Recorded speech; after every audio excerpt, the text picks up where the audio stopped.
did. I knocked out his tooth.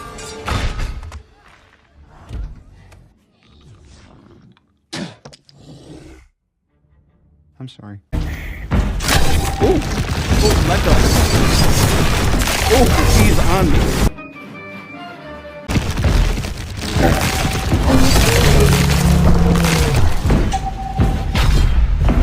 That's crazy how that happened, but he was on me like a bulldog.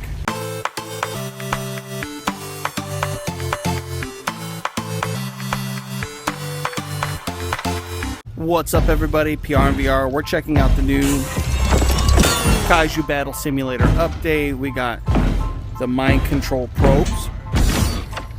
We got the good old shotty.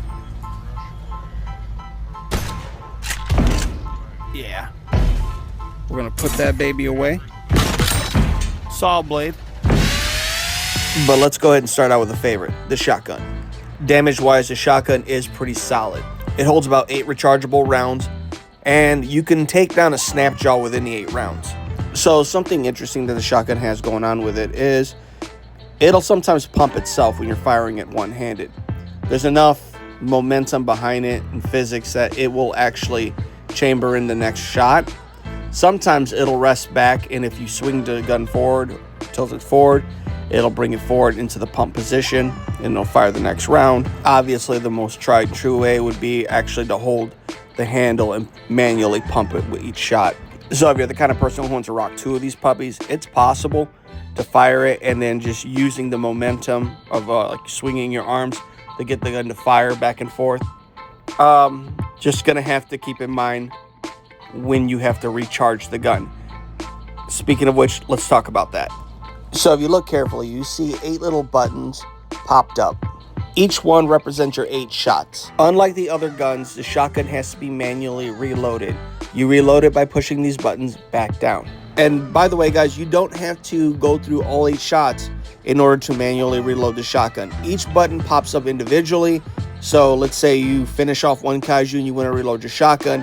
You can always just hit the buttons back down at any time and proceed to engage your next target. So I'm adding this after, guys. They did add a laser sight to the shotgun. In addition to that, you can shoot the Kaijus in their legs. At least this works with Snapjaw and Orochi, where they'll begin to limp. You can also, if you put enough rounds in their legs or their arms, you can blow their legs off. You can blow their arms off. It's all about shot placement, and it's hit or miss sometimes. Next up is the mind control drones. I like these little things. Next to health or even airstrike, they're a nice little nifty thing to carry into a fight, and that's because it makes a Kaiju your ally.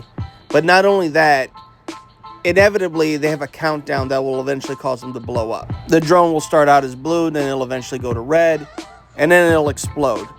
Now, I've had instances where it didn't actually destroy the drone. The drone just fell on the ground. I was able to pick it up and reuse it again. Now, I don't know if that's something that's going to eventually be patched. However, that makes it even more valuable because it means you can get more than one use out of it. Unlike the airstrike, where once it's used, it's done. Or even the health, once you've used it, it's done. The drone can be an item that can be used multiple times. And yes, you can use it on Orochi as well. He will still try to destroy some buildings. However, it's OP. It's an easy way to take him out. The saw is the newest and probably one of my favorite new hand augmentations. Simply running it in your enemy and keeping it going will do tons of damage and even sometimes critical damage, kind of like on this Moby. I've had different occasions where I've used it and I would easily dispatch an enemy. I've had other times, kind of like on the Snapjaw, where I run it and it's doing minimal damage. So it also probably depends where you're using it at. However, it does do continuous damage while you're running it. And in addition to that, the saw easily does dismember, so long as you're cutting along the joints. Like the ball and chain, it doesn't work with the rocket fist. Some other things that are worthwhile mentioning is it seems like the blades have gotten a little TLC. They're much sharper. The combat knife, I've been able to use that to take off Kaiju limbs. The wrist blade, I've been able to do that. And the katana as well. This could be new, or this could have already been.